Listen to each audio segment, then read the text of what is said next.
नमस्कार, न्यूज 18 राजस्थान पर आप देख रहे हैं सप्ताह का सबसे चर्चित शो खबर में दम है। और आज हम करने वाले हैं सबसे बड़ा खुलासा। मैं रविंद्र सिंह आपके साथ। जी हां, एसएमएस अस्पताल में ब्लड बदलने के बाद हुई सचिन की मौत को लेकर हम आज आपको एक एक लापरवाही बताएंगे।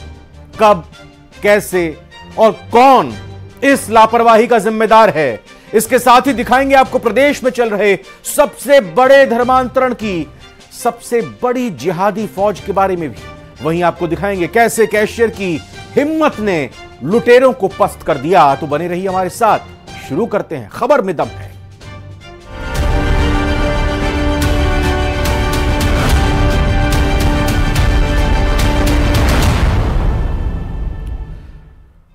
प्रदेश के सबसे बड़े अस्पताल सवाई मानसिंह एसएमएस में एक लापरवाही ने सचिन की सांसों की डोर थाम दी। सचिन की मौत के बाद दोषी डॉक्टर्स पर कार्रवाई की गई और अब कार्रवाई के विरोध में डॉक्टर्स प्रदर्शन करने लगे। आखिरकार सचिन के परिवार को इंसाफ कैसे मिलेगा? हम आज सचिन की मौत के मामले में सबसे बड़ा खुलासा करने जा रहे हैं, जो सच में काफी हैरान कर देने वाला है। आइए देखते हैं।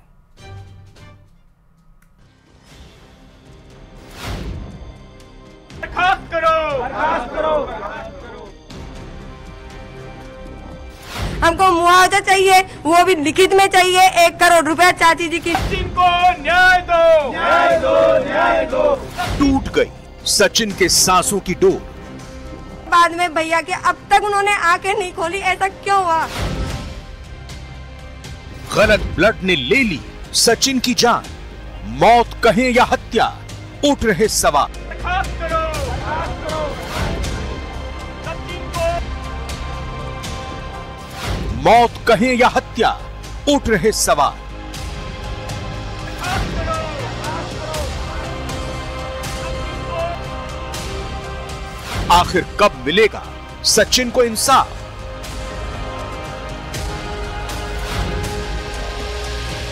इन सुलगते सवालों के बीच एक तरफ सचिन का परिवार है जो इंसाफ की मांग कर रहा है, तो दूसरी ओर है अस्पताल प्रशासन जो इसकी कार्रवाई के बाद अब डॉक्टर ही 24 घंटे के कार्य बहिष्कार की चेतावनी दे रहे हैं।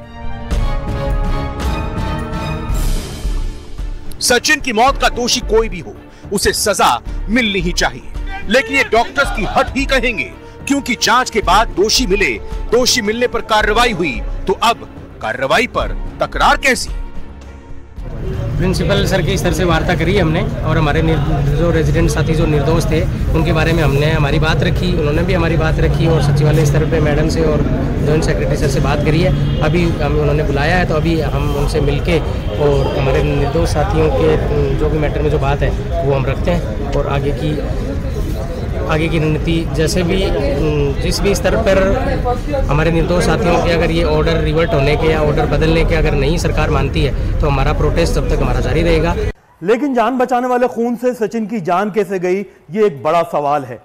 और अगर डॉक्टर निर्दोष पर कार्रवाई की बात कर रहे हैं, तो आखिरकार सचिन की मौत का जिम्मेदार कौन है? क्योंकि इनकी गलती की वजह से एक परिवार ने अपने इकलौते चिराग को हमेशा हमेशा के लिए खो दिया है। इन सब सवालों के बीच हम सिलसिलेवार तरीके से बताते हैं कि आखिर सचिन की मौत हुई कैसे। एक्सीडेंट में घायल होने पर सचिन भर्ती हुआ, उसे O पॉजिटिव की जगह AB पॉजिटिव ब्लड चढ़ा दिया। एक बार नहीं, 4 बार गलत ब्लड चढ़ाया गया। सचिन की दोनों किडनियां खराब हो गई। कई प्रयासों के बाद भी उसकी मौत हो गई। 10 दिन तक आईसीयू में जिंदगी की जंग लड़ी। सचिन की मौत से परिजन इस कदर टूट गए हैं कि अपना दर्द भी बयान नहीं कर पा रहे। इस मामले में चिकित्सा मंत्री ने एक डॉक्टर, 2 रेजिडेंट को, एपीओ और एक नर्सिंग स्टाफ को सस्पेंड किया है। इतना ही नहीं, जांच कमेटी ने रिपोर्ट में यह भी माना है कि सचिन का ब्लड ग्रुप O पॉजिटिव था। दरअसल एक वार्ड बॉय ने सचिन के परिजनों को ब्लड बैंक से AB पॉजिटिव का ब्लड लाने के लिए कहा था। इसके लिए जो वार्ड बॉय ने सैंपल दिया था, उस सैंपल के अंदर मरीज का नाम, रजिस्ट्रेशन नंबर और ब्लड ग्रुप की जानकारी जैसी तमाम चीजें शामिल थी। इसके बाद में परिजनों ने बाकायदा ब्लड बैंक से AB पॉजिटिव का ब्लड और प्लाज्मा लाकर के स्टाफ को दे दिया। इसके बाद में स्टाफ ने 7 दिन में 4 बार ऐसा कर सचिन को गलत ब्लड चढ़ाया। गलत ब्लड ग्रुप चढ़ाने का खुलासा तब हुआ जब घाव की दोबारा प्लास्टिक सर्जरी और हड्डी के ऑपरेशन के दौरान ब्लड चढ़ाने की जरूरत पड़ी। एसएमएस अस्पताल के ब्लड बैंक में सचिन के सैंपल की क्रॉस मैचिंग हुई तो उसका ब्लड ग्रुप O पॉजिटिव आया, लेकिन तब तक सचिन की दोनों किडनियां खराब हो चुकी थी और 10 दिन बाद सचिन की मौत हो गई। ब्लड सैंपल नर्सिंग स्टाफ ने नहीं, वार्ड बॉय ने लिया। ट्रॉमा सेंटर में ब्लड ग्रुप की ठीक से मैचिंग नहीं की। मैन्युअली क्रॉस मैचिंग में ग्रुप क्लियर ही नहीं हुआ था। ब्लड बैंक ने भी खुद ग्रुप की क्रॉस जांच नहीं की थी। जारी ब्लड बैग पर किसी भी डॉक्टर के साइन नहीं थे। ब्लड मिलने के बाद फिर से मिलान नहीं किया गया। ब्लड बैंक प्रभारी ने दर्ज जानकारी की जांच नहीं की। गलती होने के बाद भी स्टाफ लीपापोती में लगा रहा। समय रहते न सुधरा, न सीनियर से कंसल्ट किया। फिलहाल पीड़ित परिवार लगातार अपने बेटे के गुनहगारों को सजा देने की मांग कर रहा है। सामाजिक संगठनों ने भी सचिन के परिवार को मुआवजा दिलाने के लिए विरोध प्रदर्शन किया। साथ ही एसएमएस मेडिकल कॉलेज प्रशासन से मुलाकात कर 1 करोड़ का मुआवजा, परिवार के एक सदस्य को नौकरी और बहन की शादी का खर्च उठाने की मांग की है। उससे पहले भी उनके ऑक्सीजन नली लगी हुई थी, हम हाथ पकड़े हुए थे, बट इनको जैसे इनको खबर लगी कि इनको भास्कर में गया, न्यूज में आएगा, कैसे आएगा, तो उन्होंने बेहोशी का इंजेक्शन दिया है रात को 8 बजे और उसके बाद में भैया के अब तक उन्होंने आंखें नहीं खोली। ऐसा क्यों हुआ? हमको मुआवजा चाहिए, वो भी लिखित में चाहिए। 1 करोड़ रुपया चाची जी की नौकरी और जो लड़की शादी वाली है उसकी पूरी जिम्मेदारी ये सरकार लेगी। पर जब स्थिति खराब हुई तब हम क्या करते साहब, क्योंकि इनका तो प्लांट मर रहे हैं। अब दोषी को सजा तो मिले, पता नहीं कितने लोगों के साथ किया है ऐसा। मुख्यमंत्री ने शपथ लेने के बाद में सबसे पहले एसएमएस अस्पताल का ही औचक निरीक्षण किया था और बाकायदा वहां पर खामियों को दूर करने के निर्देश दिए थे। लेकिन एसएमएस अस्पताल के अंदर सचिन की जिस तरह से मौत हुई है उससे लगता है कि अस्पताल प्रशासन के ऊपर कोई असर नहीं पड़ा है। वहां पर खामियों का और लापरवाही का दौर अभी भी जारी है। कैमरा पर्सन मान सिंह के साथ में अरबाज अहमद, न्यूज़ 18 के लिए जयपुर से। क्या राजस्थान में धर्मांतरण का गोरख धंधा चल रहा है? क्या धर्म के नाम पर धर्मांतरण का खेल खेला जा रहा है? आस्था कहें, प्रलोभन कहें या कुछ और साजिश रची जा रही है? क्योंकि राजस्थान में धर्मांतरण का सबसे बड़ा पर्दाफाश करने जा रहे हैं। आप देखेंगे तो हैरान रह जाएंगे। राजस्थान में धर्मांतरण का जिहादी धंधा।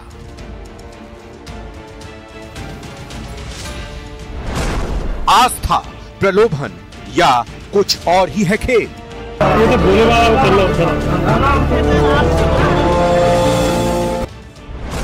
धर्मांतरण पर सबसे बड़ा खुलासा।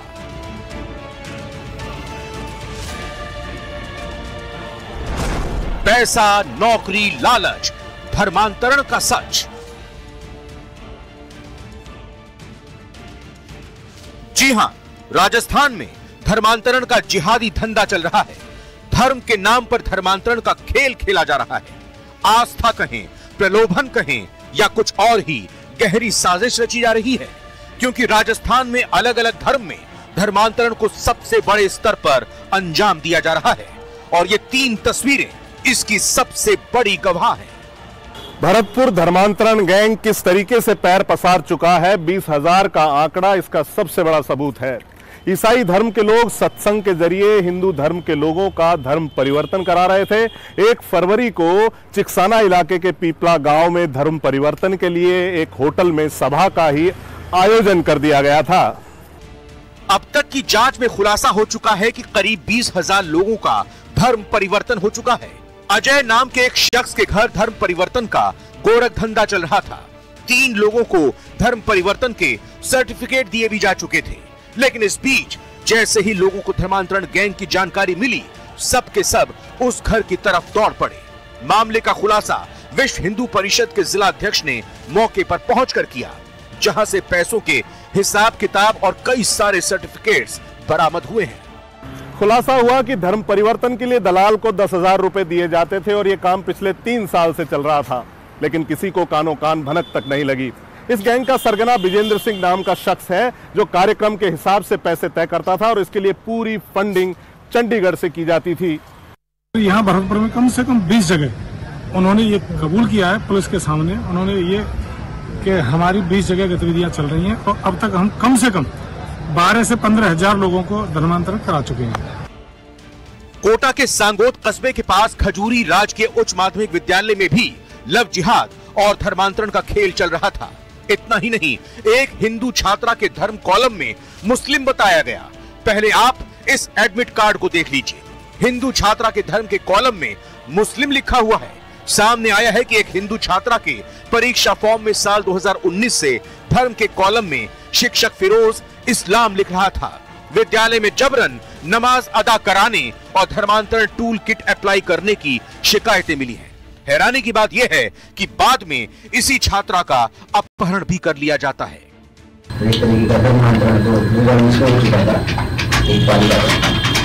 कांग्रेस सरकार होने के कारण बार-बार अभिभावक बच्चे उनका सामने आए हैं, निश्चित रूप से कार्रवाई हुई है। प्रकरण सामने आते ही शिक्षा मंत्री मदन दिलावर की सख्त प्रतिक्रिया भी सामने आई है। शिक्षा मंत्री ने कहा है कि पूरे मामले में बर्खास्तगी से भी सख्त एक्शन होगा। सीनियर सेकेंडरी स्कूल की एक बालिका की टीसी में उसका नाम हिंदू होने के बावजूद भी इस्लाम लिख दिया गया। वहां धर्मांतरण का षड्यंत्र हो रहा है, वहां लव जिहाद का षड्यंत्र चल रहा है और हिंदू लड़कियों को जबरदस्ती नमाज पढ़ाई जा रही है, ऐसा ध्यान में आया है। जो ही मेरे ध्यान में आया, मैंने तीन शिक्षकों के खिलाफ कठोर कार्रवाई करने का मन बनाया है और इसी के संदर्भ में मैंने 2 अध्यापकों को तो निलंबित कर दिया है। अब ये तस्वीर में एक बेबस पिता है जिनका दर्द आपको शायद सुनाई ना दे, लेकिन दिखाई जरूर दे जाएगा। इस पिता ने अपने बेटे को खोया है। ये कहानी दर्दनाक है और पिता के आरोप इतने गंभीर हैं कि शासन और प्रशासन दोनों ही हिल गए हैं।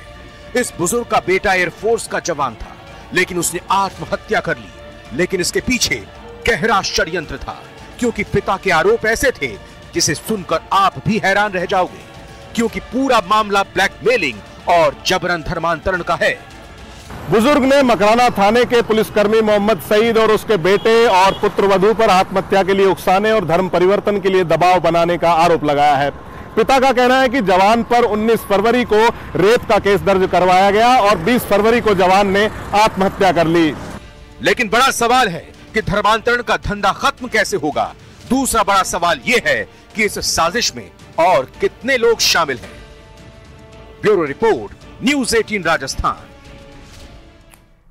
जयपुर के झोटवाड़ा इलाके में लूट की कोशिश करने वाले दोनों लुटेरों को, आरोपियों को गिरफ्तार कर लिया गया। एक आरोपी को मौके पर जुटी भीड़ ने पकड़ा, जबकि दूसरे आरोपी को पुलिस ने कुछ ही घंटों के बाद गिरफ्तार कर लिया।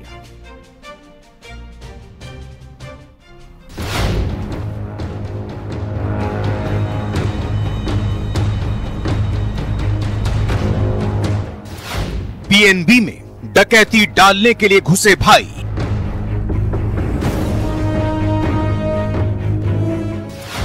कैशियर को मारी ताबड़तोड़ 3 गोलियां।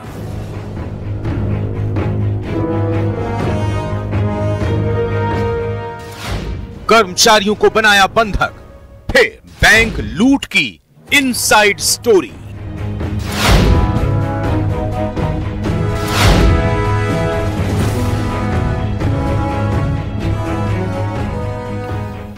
शुक्रवार सुबह जयपुर के झोटवाड़ा के पंजाब नेशनल बैंक में नकाबपोश 2 बदमाश लूट के इरादे से घुसे। पिस्तौल के दम पर वहां मौजूद बैंक कर्मचारियों को बंधक बनाया, डराने की कोशिश की। इस बीच विरोध करने पर कैशियर नरेंद्र सिंह शेखावत को ताबड़तोड़ गोलियों से भून दिया। जयपुर की इस बैंक में हुई लूट की कोशिश को वहां के कैशियर की हिम्मत ने नाकाम कर दिया। कैशियर को 3 गोलियां लगी हैं, लेकिन उनकी हिम्मत के आगे आरोपी बेबस हो गए।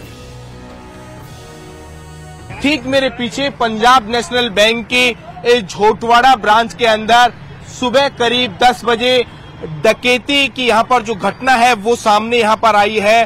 2 नकाबपोश डकैत बताए जा रहे हैं कि इस बैंक के अंदर यहाँ पर लूट के मकसद से अंदर घुसते हैं। जो कैशियर है नरेंद्र सिंह, उसको यहाँ पर गोली मारते हैं।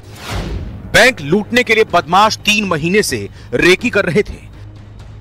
वारदात करने के लिए आने से पहले बदमाश 2 किलोमीटर दूर मोबाइल छोड़कर आए थे ताकि पुलिस की पकड़ में ना आ सके। बदमाश भरत सिंह जयपुर में 3 साल से अलग अलग जगह पर किराए पर रहता था। पूरी प्लानिंग भरत सिंह मीणा ने ही की थी।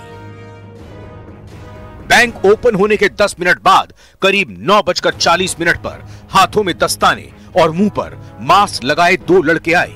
बैंक का माहौल देखने के लिए एक बदमाश अंदर चला गया, दूसरा उसके इशारे के इंतजार में बैंक परिसर में लगे एटीएम बूथ में खड़ा होकर बाहर निगरानी करने लगा। बैंक मैनेजर मनीष सैनी ने मास्क लगा देखकर उन्हें टोका और मास्क को हटाने के कहने पर एक बदमाश ने पिस्टल निकालकर तान दी। डकैती करते हुए जैसे वो बाहर निकलते हैं तो यहाँ पर जो व्यापारियों की सतर्कता से एक डकैत को यहाँ पर पकड़ लिया जाता है। बताया जाता है कि यहाँ पर हाइट से जब डकैत भग रहा था तो उसका पैर स्लिप हो गया और उस वजह से वो जैसे ही डकैत गिरा तो यहाँ पर स्थानीय लोगों की मुस्तैदी, व्यापारियों की मुस्तैदी के चलते यहाँ पर एक डकैत को पकड़ लिया गया। घटनाक्रम में 9:42 का, जिसके अंदर 2 अभियुक्त थे, एक नकाबपोश था, एक सादा था।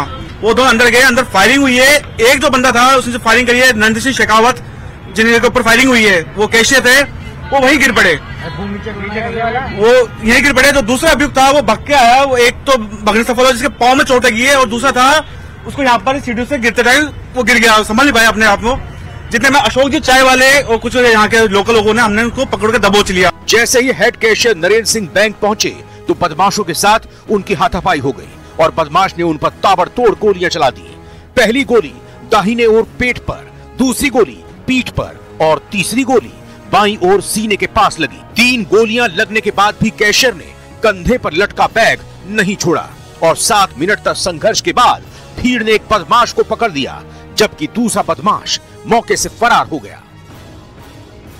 ये वही बैंक है जिसके अंदर करीब 10 बजे जो रॉबरी करने के लिए यहाँ पर कहा जा सकता है कि जो नकाबपोश जो डकैत है वो यहाँ पर घुसे थे। उसमें से एक जो अभियुक्त है उसको यहाँ पर स्थानीय लोगों की मदद से यहाँ पर पकड़ लिया गया था, और जो दूसरा जो अभियुक्त है वो यहाँ से भगने में जो कामयाब रहा था। हालांकि कहा जा सकता है कि महज जो 2.5 घंटों के भीतर राजस्थान पुलिस ने दूसरे अभियुक्त को भी पकड़ लिया है। समस्त जानकारी अभी अनुसंधान के दौरान में जुटाएंगे। डेफिनेटली पहले इन्होंने रैकी करी होगी तभी इस तरीके का प्रयास किया गया इनके दौरान। हाँ, बिल्कुल लूट के लिए प्रयास किया था इन्होंने। जाकर के बेसिकली स्टाफ को गन पॉइंट पे रखा इन्होंने और लूट का ही अटेम्प्ट कर रहे थे, उसी दौरान में घटना घटित हो गया। बस मजरूब के पेट में बुलेट लगी है, जिसका जो उपचार चल रहा है मणिपाल हॉस्पिटल में। इनके पास जो गन आपको मिली है वो क्या लोकल मेड है या कैसा कहीं से, मतलब जिसको कहते हैं ना गैंगस्टर लोग यूज करते हैं, दैट काइंड ऑफ, या नहीं, ये बेसिकली कंट्री मेड वेपन है एक, और एक दूसरा वेपन डमी है बेसिकली, जो पिस्टल टाइप की होती है, दिखाने वाली खिलौना टाइप की। तो एक ओरिजिनल बुलेट है, एक ओरिजिनल पिस्टल है जिससे इन्होंने मारी है, और दूसरी बेसिकली डमी है वेपन। पुलिस जांच में सामने आया है कि जयपुर में पहले हो चुकी 2 बैंक डकैतियों में दोनों बदमाश शामिल हो सकते हैं। इन बदमाशों के कमरे से पिछले करीब 2 सालों की पेपर की कटिंग मिली है। विभिन्न तरह के रूट मैप और चार्ट भी इन बदमाशों के कमरे से बरामद हुए हैं। लूट करने के बाद बदमाशों को कहां भागना है, इनके नक्शे भी कमरे से बरामद हुए हैं। Bureau report, news 18 Rajasthan. 2019 की तरह ही 2024 में भी पीएम मोदी के नाम की प्रचंड लहर है। इस उम्मीद में बीजेपी के टिकट के दावेदार बढ़ते ही जा रहे हैं। हालांकि वही बीजेपी टिकट के बढ़ते दावेदारों को जीत की गारंटी मान रही है। हमारी इस खास रिपोर्ट में देखते हैं।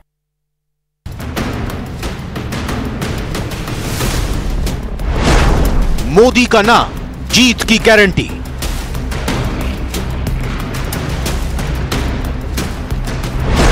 सांसदी का सपना, टिकटार्थियों का सैलाब। अभी चल देंगे ना, फोन करना। सीट एक, दावेदार अनेक। राजस्थान के सियासी रण को भेदने के लिए बीजेपी ने अपनी व्यूह रचना का दायरा बढ़ा दिया है। हर कार्यकर्ता को एहसास दिलाया जा रहा है कि वो भी टिकट का दावेदार है। ऐसे में लोकसभा चुनाव लड़ने की इच्छा लिए कार्यकर्ताओं की लंबी फौज ने जयपुर में डेरा डाल दिया है। ना कोई वर्तमान है और ना ही कोई पूर्व, सब पहली बार सीधे लोकसभा का चुनाव लड़ने की ख्वाहिश पाले जयपुर में आ जमे हैं। बीजेपी कार्यालय में दावेदारों की भीड़ मोदी मैजिक का इशारा देने लगी है। टिकट की चाह नेताओं के सिर चढ़कर बोलने लगी है। टिकटार्थियों की भीड़ केंद्रीय मंत्रियों को इस कदर घेरने लगी है कि गजेंद्र सिंह शेखावत जैसे मंत्री को सांस लेने तक की फुर्सत नहीं है।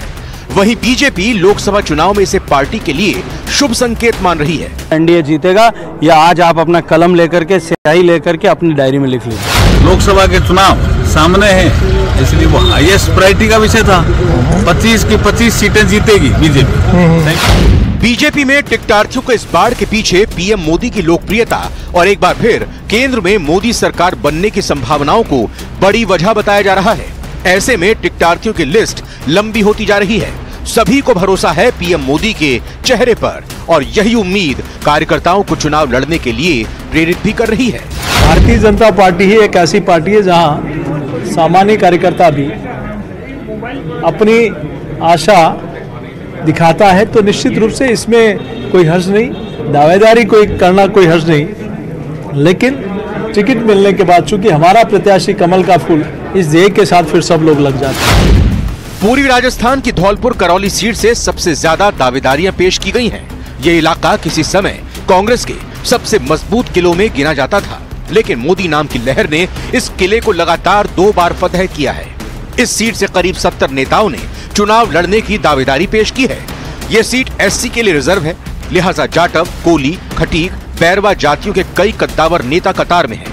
इनमें 1 दर्जन रिटायर्ड प्रशासनिक अधिकारी भी शामिल हैं जो अब सियासत में एंट्री चाहते हैं। तो वहीं भरतपुर और दौसा सीट से भी दावेदारों की भरमार है। पार्टी चुनाव लड़ने के इच्छुक नेताओं को बस एक ही संदेश दे रही है, चेहरा कोई भी आए, बस कमल के फूल को प्रत्याशी मानकर चुनाव जिताना है। मोदी को तीसरी बार पीएम बनाना है। लास्ट में छोर पे आदमी बैठा, उसकी परवाह कर रहे हैं और आमूलचूल परिवर्तन इसे भारत में किया है, तो निश्चित रूप से राजस्थान की जनता भी भारतीय जनता पार्टी को बहुत बहुमत से जिताएगी और राजस्थान में 25 सीटें आएगी। मुझे लगता है कि 24 का जो चुनाव है वो भारत के भविष्य का चुनाव होगा। जो विकसित भारत की संकल्पना माननीय प्रधानमंत्री जी ने की है 2047 में, मुझे लगता है कि मोदी जी के तीसरे टर्म में उससे और ज्यादा व्यवस्थित काम होगा, इसलिए पूरे तरीके से तत्पर और तैयार है पार्टी। इसे अब मोदी का करिश्मा कहें या बीजेपी के संगठन की ताकत, जाहिर तौर पर मोदी की पीएम के रूप में हैट्रिक की आस नेताओं को सब कुछ दांव पर लगाने के लिए प्रेरित कर रही है। आखिर उम्मीद ही तो है जो अरमानों को अंजाम तक पहुंचाती है। बीजेपी कार्यालय में दावेदारों के बायोडाटा के अंबार लग रहे हैं। हर कोई जुगाड़ लगाकर टिकट हासिल करना चाहता है, मगर पार्टी ने कई तरह के सर्वे कराए हैं। जो जीताऊ होगा उसी के खाते में टिकट जाना तय है। कैमरा पर्सन अविनाश के साथ बाबूलाल धायल, न्यूज 18 जयपुर। और इन्हीं खबरों के साथ खबर में दम है में आज फिलहाल इतना ही। आप बने रहिए न्यूज 18 राजस्थान के साथ। नमस्कार।